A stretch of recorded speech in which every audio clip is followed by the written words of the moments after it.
everyone, this is Nick Murray, and welcome to TrailerSound. Thank you all for tuning in. We've got a great show for you today, and I'm really excited to tell you about it. First off, I do want to talk about our sponsor, Switch, artist-driven trailer music. Check out switchtrailermusic.com for more info.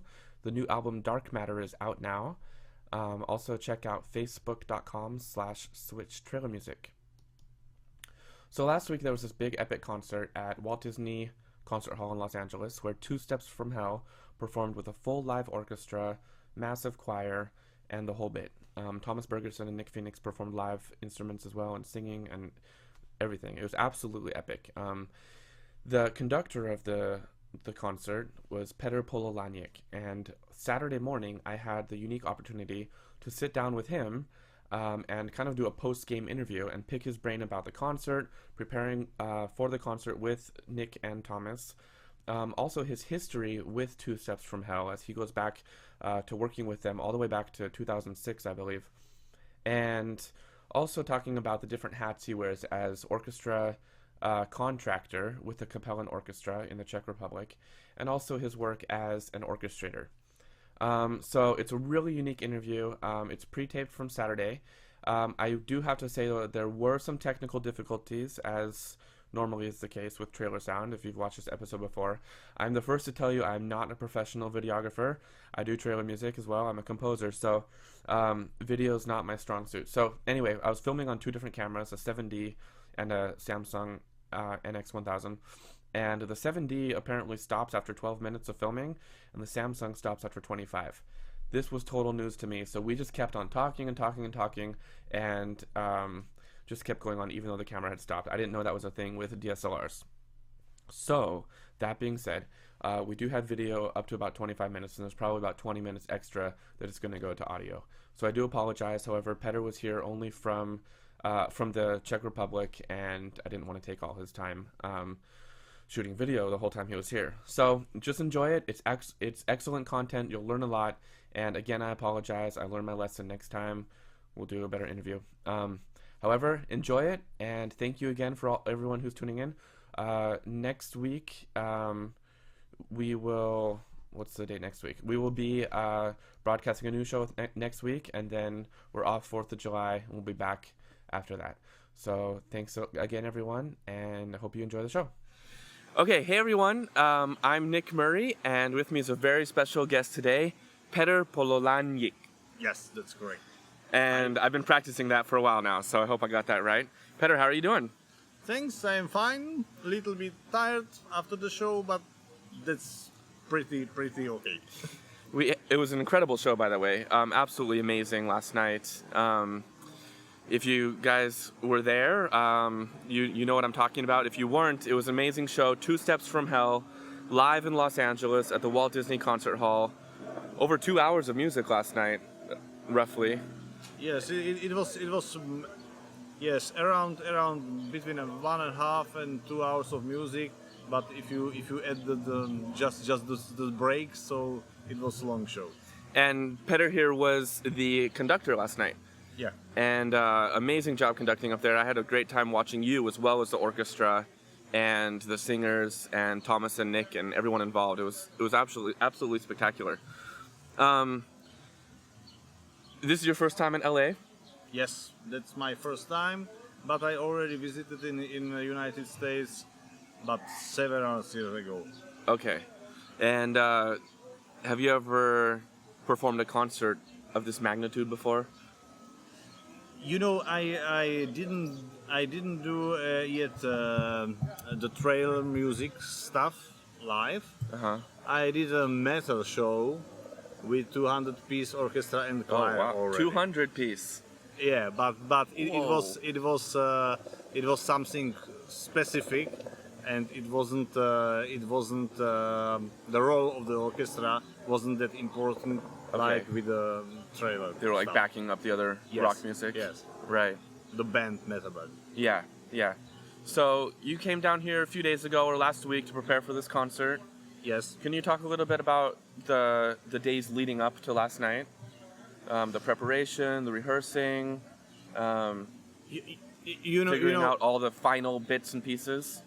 You know, it took some time, but the last day was just the live work with the orchestra and the preparation of the hard copies of the music. But before, I had to score and orchestrate the music and prepare for the show. Despite there were some pieces we already recorded with our Capellen Orchestra, there were one half of the pieces were totally new, so it took some time. Yeah. What kind of rehearsing did you have to do with the orchestra when you got here? How familiar were they with the music they were performing, or was it new for them as well? It was new for them as well. So we had one rehearsal, not as long as standard, because it was just 3 hours, and this is inclusive breaks. So it was pretty tight, and then dress rehearsal on the same day as the concert. So it was pretty hard even for the players, at least from my point of view. So you did a dress rehearsal in the morning, or no, like right before the show? Afternoon. So you pretty much performed the show 2 times in a row? Yes. Wow. So you guys were pretty tired last night. Yes. I admire namely the brass players, because for them it meant that they had to play 7 hours. Right. Of blowing on the instruments. That's a lot for them. Yeah. What were, say, the top 2 or 3 moments from last night for you? I think that I can't just say about 2 moments. Yeah, I think that the whole show was specific because the music went on stage, and this is always specific, and it is always something special, extraordinary. So I think that it was great that we can put it together, all of us, and that also had the chance to perform in the Walt Disney Hall, which is also specific and very nice for me because I visited it first time. Okay. Did you guys consider a few different locations, or was that kind of the main goal that you wanted to perform in? You know, the question should be more to Thomas and Nick, because they produced the show. But as far as I know, so from the first moment they were thinking about Walt Disney. Okay. It was beautiful. It was my first time in there too, and it was just amazing inside there. And then with the lights and the smoke, and it was really over the top. They did it right, I'll tell you that. So what was that experience when you walk in and you're in Disney Hall? It's a famous concert hall. What was that like, performing on that stage? It was nice. Yeah. It was nice. What I only knew the hall from the pictures and from the website. So I was very nicely surprised that on the pictures it looked like bigger space, not so connected with the orchestra and with the audience. And in the real life, it's more familiar. It looks like that all of us, the audience and the orchestra and the choir, are more how to say, more together involved in the performance. Okay. It's not like a stadium or something like that. Right. That you are. There is a gap between the audience and between. Yeah, a real intimate setting. Yes. Yeah, I could tell that too. Even with the seating up on the sides as well. So it's kind of like everyone's around, watching the orchestra just right there. Yes, it looked for me comfortable. So this is very important. Yeah. At least for me. Yeah. Well, of course, you got to be out there with everyone watching you. I hope you're comfortable. I'd be nervous as heck. I don't know how you do it. In terms of trailer music, I think there have been a few trailer music centered concerts before. Didn't you guys do something with Joe Blankenberg's music last year or so, back in the Czech Republic, or? You know, I was asked to do a specific type of concert, Christmas concert. That's what it was. So I adapted Jo Blankenburg pieces for a live performance, but we played also Thomas Bergersen. Oh, okay. So I think that it was specific, but it was not that large production. Okay, right. So what do you think this concert specifically did for trailer music? This is hard. Maybe we don't know yet, but what do you think? Yeah. I think that probably it will attract also other people to write music. It could be performed live, and it could bring more audience to the concert halls. This will be. I think that this will be the how to say.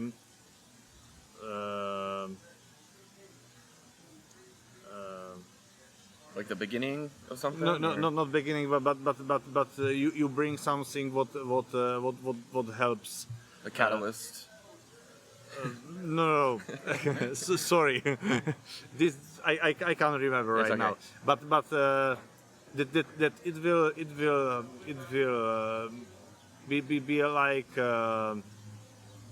some positive thing for the live performances with the symphonic orchestras to get for bigger audience. Yes. I think so too. I think that it will help generate some publicity for trailer music, and it was amazing just to go in there last night and see all the people there who knew what this was, who knew trailer music, who knew two steps, who loved the epic stuff. I saw a guy sitting right in front of me who was singing along with the lyrics as well. Yeah. Like he knew every single part, and I know people flew in from around the world to come to this concert. It's really quite remarkable, and I hope it does grow from there and generate more interest as trailer music has been growing, over the past few years as well. And maybe we'll see some more things like this in the future. Yeah, I think that this is probably the future, even for the classical concerts, because it's what suits to current situation in the world with the technical possibilities and so on. So I don't think that the classical music where it is right now with the music it totally disattract audience, the wide audience. So this is the way of the future, because the music is pretty unlimited, but still symphonical. Yeah, that's true. As a composer, I think that's what, for me, that's one thing I love about this genre of music. It is cutting edge, but there's still that touch with reality, with natural instruments, with working with live, talented musicians, and I think that really connects with a lot of people. Yeah. I think one thing last night, for me, that stood out was, like I talked about, seeing all the people there watching the show, was I think most people, when they hear trailer music, they hear it on TV, they hear it in the movie theater, maybe YouTube, maybe download it on iTunes if it's available, and that's their experience with trailer music so far. Now you get to hear it every day in your job, and trailer music companies and composers get to hear it a few times a year if they're recording and stuff, and they get to hear the orchestra play the music. But it was great to see other people see it how it really is. Yeah. To hear it as the orchestra's playing it, to hear the 50-person choir singing it, and to hear all the reflections in the room and how big it can really sound as it's happening. Yes, it is. I think that it is also something to demonstrate that this is not fake. That it's real music, and it real sounds well. Yeah, exactly. Can you talk a little bit about? I want to go into some of your other things you do, but before this, can you talk a little bit about your history with Two Steps from Hell? Well, when did you start with them? How many projects have you done with them? We started back in 2006 together. I don't know if the first album was Dynasty, but probably. And so Thomas got in touch with me, asking for some string recording first. Then we added brass, and it went smoothly to bigger and bigger sizes with the orchestra as well as with the projects. Okay. And then, so you've been working with them on pretty much every project they've done since then, or? I think that all projects they use a symphony orchestra or the orchestral elements were recorded with us. Okay.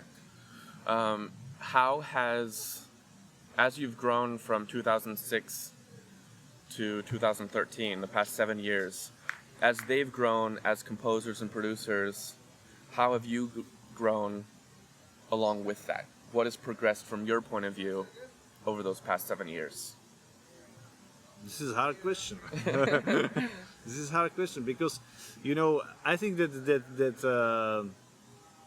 the progress is on with everyone, because when composers started to write music, so the progress is with the composition, with the structure of the score and so on, and also with our players, because once they started to play this kind of music, this genre, so they are more and more familiar.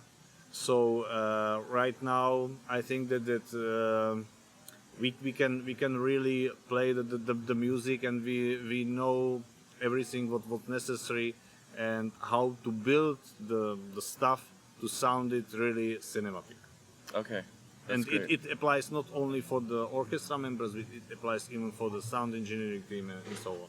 So if, say you guys are about to do a new project, and maybe Thomas or Nick sends you a demo, does that help you then decide, okay, here's what we're going to need to make it sound the way it's supposed to sound? There are different clients. For example, Thomas mostly asked me for a certain specific configuration. Sometimes I suggest him some modifications, but he mostly knows what he would like to get. Okay. There are another clients who asked me for my suggestion, and so I can suggest what would be the best solution for them and their music. Okay. So let's go into that a little bit. I want to explain to our viewers that Petr here, he wears a couple different hats. One of them is conductor, like we saw last night. And then kind of what we're getting into right now is working in the Czech Republic with the Capellen Orchestra. Yes. And choir. And he acts as a orchestra contractor as well. So besides just conducting, he's organizing the whole orchestra and bringing those projects together, the whole production from that side. Can you talk a little bit about contracting in general for our viewers that may not have heard about this concept? What is an orchestra contractor? Orchestra contractor is simply the person who knows musicians and call them for a certain specific project, put them together, also decides if the musician where will we be recording, and also in which place, which chair will the concrete player sit. Okay, so you organize the whole thing for a recording session. You call all the musicians. Yeah. And I do orchestration. And you do orchestration. Let's get to that in a second. Let's focus on this for a sec. So, what if you've got a recording session tomorrow with 50 string players, and 4 of them don't show up? What do you do? So you mean if it is just last minute call? I don't know. Like say you've called all your musicians. They're supposed to be there at 9 a.m. for a recording session. We're starting at 9, and say you come tomorrow morning, 9 o'clock. A few of them aren't there. What do you do? Do you have like a backup list of? Yes, I have something like a rosterist, where I have the best one There's something like must to have the core of the Okay. Capellen Orchestra, and then the very good players, till players they are supportive, but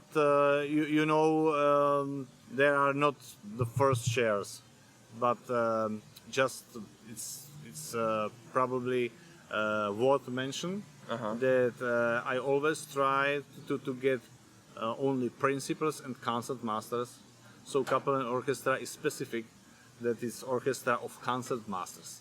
Really? Really. Wow. Because I'm using players from orchestra not only Czech Republic but even Slovakia, and for every recording project I have players at least from 6 to 8 orchestras. Oh, okay. So, for example, in the first violin sections, you have only concert masters. Wow. So then do you have a concert master? Or- Yes, Okay. it is like something super concert master. Yeah, he's okay. He's But it's you will notice it that the section plays really different if you have concert masters on the last chair even. interesting. So that's. I was gonna ask, if someone's doing a orchestral project, maybe some of our viewers are getting started in composing or trailer music or film music in general, and they want to take their production to the next step. They want to hire an orchestra. Why should they go with you guys? What are some of your unique qualities that they should go with your orchestra versus one at their community college or, one in another city or something like that? I guess that'd be one of them. Would be your Yeah. orchestra full of concertmasters. That's a good reason. Yes, I think that we have a few specifics. The first one is that we call just the best players I personally know. They have passion for the music, so there are no complaints to play longer, to give their best, and they are only A-class musicians. So I really just pick and select those best because I know them. It's not just like, hey, everyone, come play. Yes. And being conductor and contractor in one person, it's probably something worth to consider, because if you have contractors like many other orchestras have, and those contractors comes from just musicians, from the group of musicians, or even outside of the music industry. So it's something like you will do a game. It may or may not be worth to hire this person.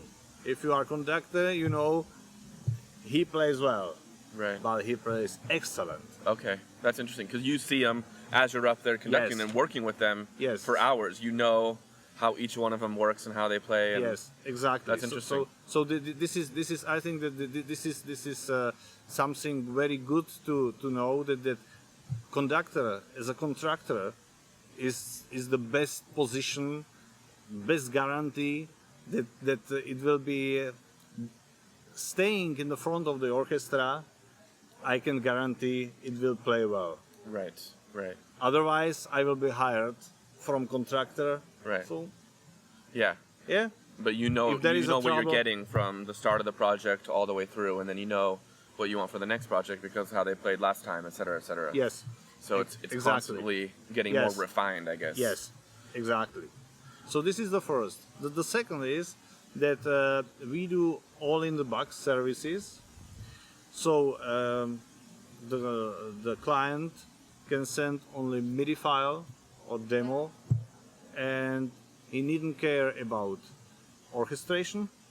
He needn't care about music copying. He needn't care even about video documentary shooting, pictures, and so on. So, about technical stuff like sound engineering, and so everything is just in the box and just for the price of recording. So that's specific. Wow. Because you can get any other orchestra, but every single service costs pay for extra it. money. Yeah. With us, it's just together. And the reason is simply it's not that we are so either cheap or expensive, but we are focused to the success of the project. Because if the client will be happy with the project, he will come again. And I'm guessing those are things these days that most everyone's asking for. They want, they need it orchestrated. They need to hire a conductor. They need to make sure the contracting is done well. They need video of it for promotion. Yes. And you can do it all. Yes. That's great. That really simplifies the life. Yeah. Because the more people involved, it doesn't mean that the better it is. Does that make it's more messy? That's what I was going to ask. Yeah. If you get hired to record only, and you get different orchestrations and different files, et cetera, does that make it more difficult? Is it easier to have it all contained? Yes. I know the music very well, and also I'm trying to, with the orchestration, to think about the orchestra, about the specificity, and also to solve any issues it might happen during the recording. So it costs my time, but not the client's time, because he pays the time for recording, not for solving the troubles. Exactly. Yeah. Yes. That's important when you've got 50 people sitting there. Yes. You don't want to waste solving the troubles that's for nothing. Yeah, because you're paying them while everyone's there. So that's great. Yeah. You want to be as efficient and quick as possible and stuff. Yes, that's exactly. So since your work with Two Steps from Hell, I know you've done a lot of other trailer music as well. Yeah. In fact, I would go to say you guys have been kind of the place to go for trailer music, kind of the trailer music orchestra these days. Can you talk a little bit about what companies you have worked with, or what some of the projects that our viewers might have heard of? We did some projects for audio machine as well. We did project for your company. We did project for other companies from Hong Kong, from New Zealand, so from really around the world. Around the world. Wow. What are your goals for the next 3 to 5 years in terms of contracting your orchestra and taking, where do you want to take this for you guys over the next 3 years or 5 years? I have no specific plans. Just my aim is to make the best music I can. All of us. Yeah. Okay, well that's a good goal, because I know people who work with you want the same thing. So it's good to know that you're passionate about that. In fact, I could see that last night as you're up there conducting. You were having a good time. Am I right? Yeah. Yeah, I could totally tell you enjoy the music, and that's really cool for someone who enjoys trailer music that much to be really into it and to love it and to be interacting with the musicians and stuff. Let's talk a little bit about conducting, and when you're wearing your conductor hat. Let's start at the beginning. Let's explain. Can you explain what does a conductor do for someone who might not know all the intricacies of it? They may see you just standing in front of an orchestra. What do you do? What I'm doing as a conductor? When I was also as a teacher, I worked as a teacher in the conservatory. I told my students that conductor is something like a teacher or psychologist, because you have to teach the orchestra how to play the music. So it's not exactly teach, but just put them together and to say them this way or another way, how to grasp the music in general. Well, someone might say, but don't they have it on their score? Can't they see what to play? Just play the notes, right? Yes, but it also depends how exactly you have the music written, and how much you have also the notes in there. Because, for example, classical composers like Beethoven or before Bach, they have just simple forte piano and maybe some crescendo decrescendo, and that's all. And with the trailer music, you may have very accurate, but you may also have the same. So it means it depends how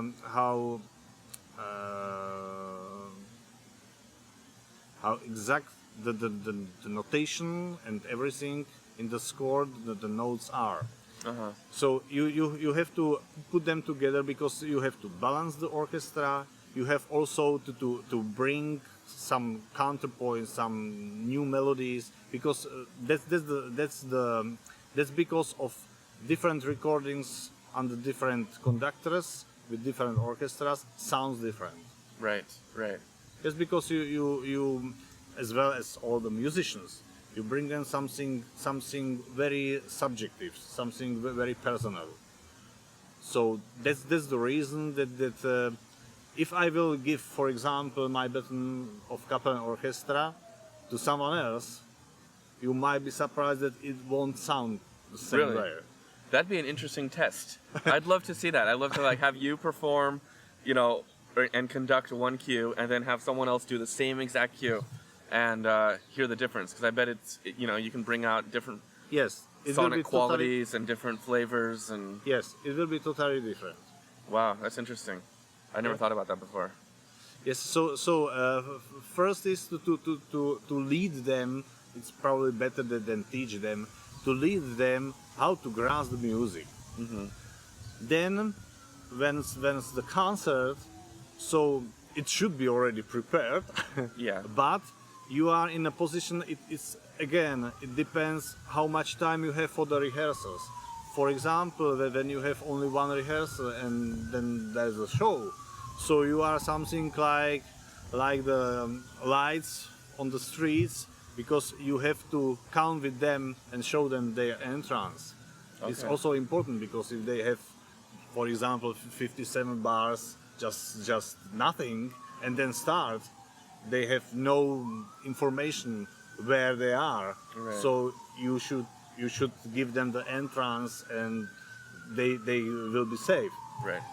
And you have to inspire them, because also if you are in like Walt Disney Hall, or if you are in the church, or if you are in a room like Congress Center, you have to modify the balances between the section and play a little bit different because of the acoustic. Right. Interesting. So this is you are like the first one in the audience. The first set of ears. Yes. Yeah. Who listen to music and control if it's okay. Okay. And then you coach them on how to balance that a little bit better. Yes. And of course, when something happens, you are also responsible how to solve it. Yeah. So if somebody starts earlier, or if something happens. Can you talk briefly about conducting a live concert versus a recording session? Do you approach those differently at all, or is it the same for you? You know, the music making is the same. In the live show, if you are really comfortable, you can be there could be inspiration also from the audience, because if you see that there are positive feeling in the hall, and so it inspires you. But on the other hand, for the live performance, you have to be a little bit up on the performance, because it is really live. Yeah, you don't want to just be yes, and it can't be as perfect as you do the studio recording. Right. You have to come with it. Right. So it's for someone who is very exact and accurate. So it's he has to work on himself to be a little bit not grateful, but you will understand me. Yeah. That you have to say it's okay, go on. Right. Where in the studio you will stop? No. Yeah. Stop again. it. Let's try again. Yes. try that a little bit harder. Yeah. You can't. Right. You got to keep going. Yes. So you may hear things that the audience might not hear. Yeah.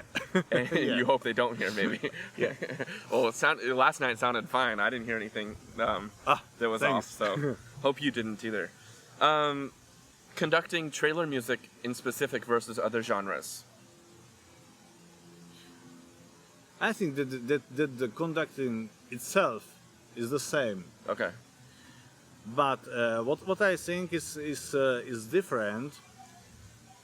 You have to much more feel the rhythm, because if you hire people, they are very good as a musician or excellent as musicians. They might not suit to the trailer music. Okay. Because the trailer music is fixed for a rhythm. Yes. So this is probably the main difference. And the second, what I think that is good to know and good to mention, that with the trailer music you have to come with much more elements than if you conduct music from classical composers. That you have to think about the connection between synthesizers, and it's more crossovers genre. So you have to think about the instruments. They sometimes have to play different than with the classical music. Sonically or sonically? Yes, sonically. Because you have to, for example, for the trailer music, you have to play very sharp. Mm-hmm. Everything is with accents. Yeah. And so on. So everything is how to say, just over the top. Yes, over the sound. Yeah. Yes. So if you play something some loud, so it's not loud like with a Tchaikovsky, but it's right from the bottom. Right. Blowing out. Yeah. What would you say is your favorite style of music to conduct? If you had a choice, if I could only conduct blank, what would it be? I think it probably will be the trailer music. Cool. I did several pop music shows, Mm-hmm. but it's less symphonic. Okay. It's just backing. The orchestra is just accompanying. Okay. But this is something very specific that the orchestra plays the main role. Yeah. And what I love is that with the trailer music, everything is something oversized. Yeah. And I think that this is worth to my nature, that it's big. Right. Let me ask you a question then about that. As a contractor now, I guess, what would be your ideal size of an orchestra? And maybe you can talk briefly about your ideal number of strings, brass, winds, choir. Kind of. You mean the size? Yeah. If you recommended, say I'm doing a big orchestral, bombastic, over-the-top trailer release. What size? And I call you up. Hey, Petr, I need to book an orchestral session in next month. What do you recommend for this really massive orchestra sound? It depends on project. But I think that I can say the approximate. Yeah. So I think that the word size for the strings is around 50 and more. The word size with the brass is 14 and more. And with the choir at least 60 and more. 60? Yeah. That would be a big choir. Wow. Yeah. But what we recorded for Jo Blankenburg, for example, or for Port Dinletir, with this choral sounds, it was 60. Okay. Is there a threshold that once you reach a certain amount, then it's kind of too much? I hate to say that with trailer music, as we try to get bigger and bigger. And, we want an 800-person orchestra and a 2,000-person choir. Is that not necessary for the sound? Is it kind of like? I think if you have appropriate room, appropriate space, it's worth to do it. But for example, we recorded 90-piece choir in appropriate hall, Uh-huh. in our cinematic concert hall, as I call it, and it was really excellent for the sound. Wow. But for example, if you will, the hall is sized for, say, 1,000 people.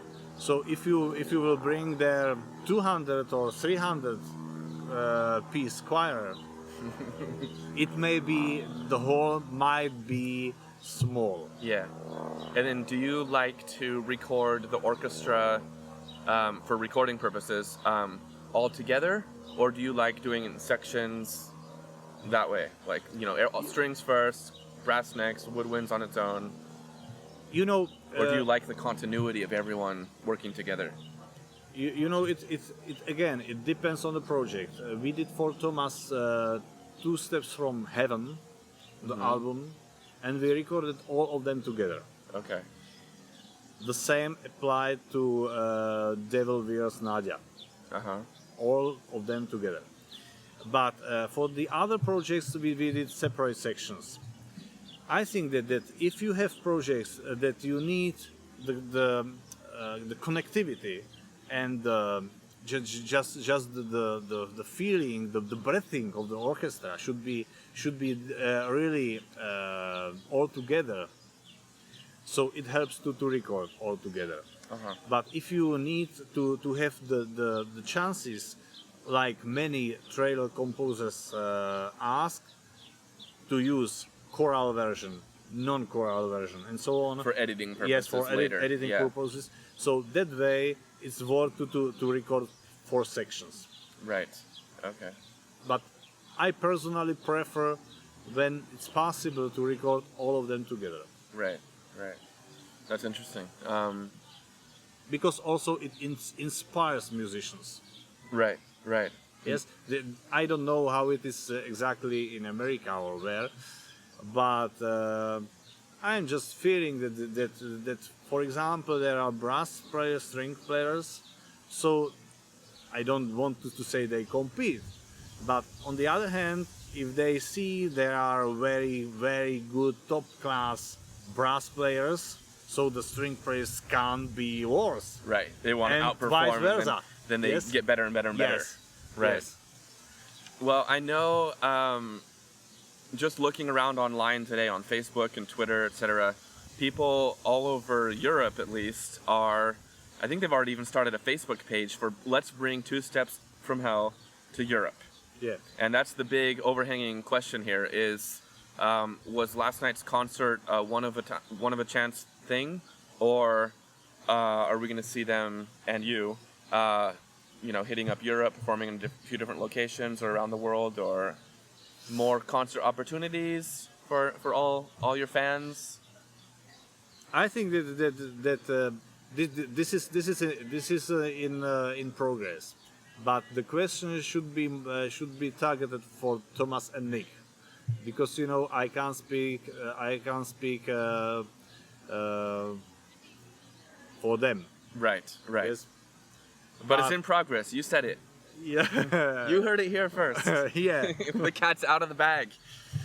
Well, I know that'll make people really happy. I'm sure last night you guys felt that it was a success.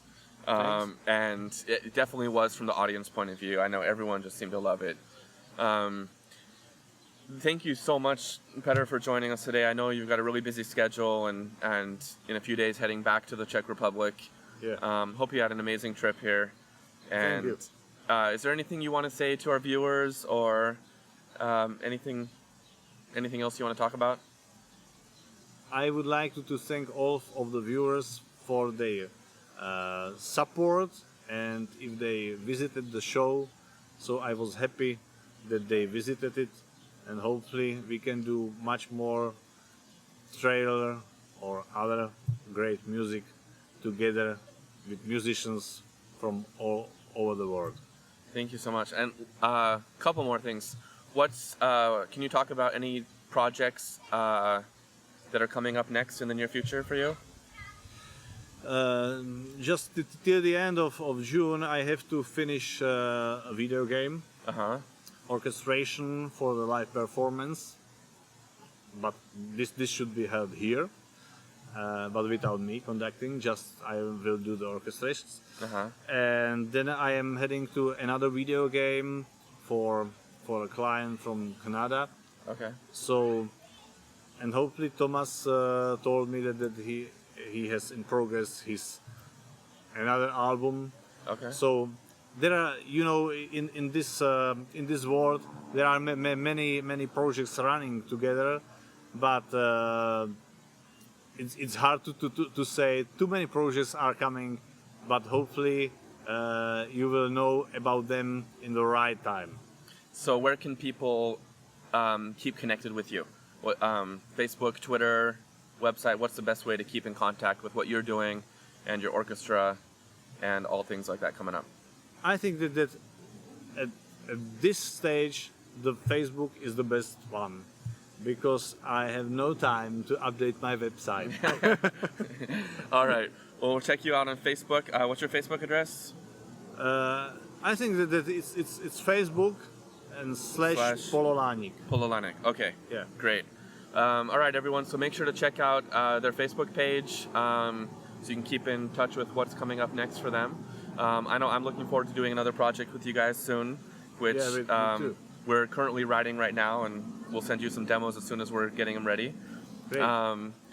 And I can't wait to hear what you're doing with Two Steps coming up and the video games. And again, thank you so much for joining us.